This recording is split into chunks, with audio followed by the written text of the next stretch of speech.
But let's continue the conversation over the latest settlement with Dominion with Niall Stanage from The Hill. Niall, good morning to you. Brian mentioned there was no apology, but per the New York Times, part of the settlement agreement was that Fox would not admit wrongdoing, nor would they say, I'm sorry. So are you hearing anything about that, and how rare is it? It appears to be the case that that is correct, that they will not say sorry and they will not make an apology on air.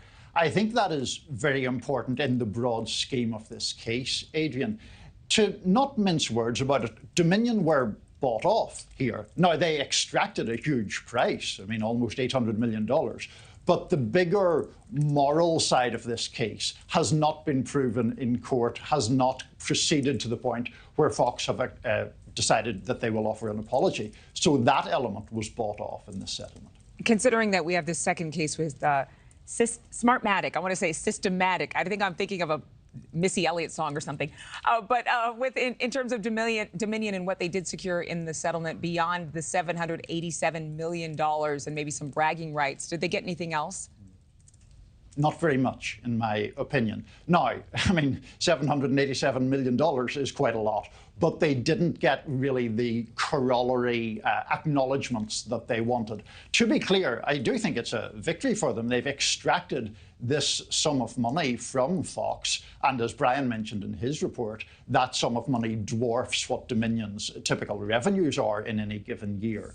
But did they win a definitive conclusive victory in court? No, clearly they didn't, because they decided to settle just before opening statements were made. You mentioned the money. It's like 20 years of Dominion's income in that $787 million settlement. But you also mentioned the moral side of this story. How is this going to impact not just Fox, but other media companies moving forward? First of all, Adrienne, I think it's worth pointing out that Dominion itself has live cases against a couple of other media companies and a few individuals. In terms of its impact on media companies, obviously it means that you can't lie with abandon, but that should have been the case anyway. I do think that there were some suggestions that this case might weaken the defamation protections that media companies enjoy. It obviously didn't get even remotely close to that stage. Public figures who wish to sue for defamation still have to prove that a media organization showed actual malice toward them, and that traditionally has been a high bar to meet. But in terms of this second case, because of the outcome of the Fox News case, does it suggest that Smartmatic will also settle?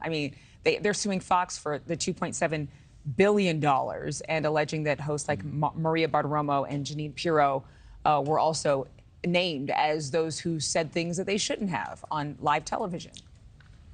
Right, absolutely. And I think one will clearly impact the other, even though in a legal sense, of course, they're two separate ventures.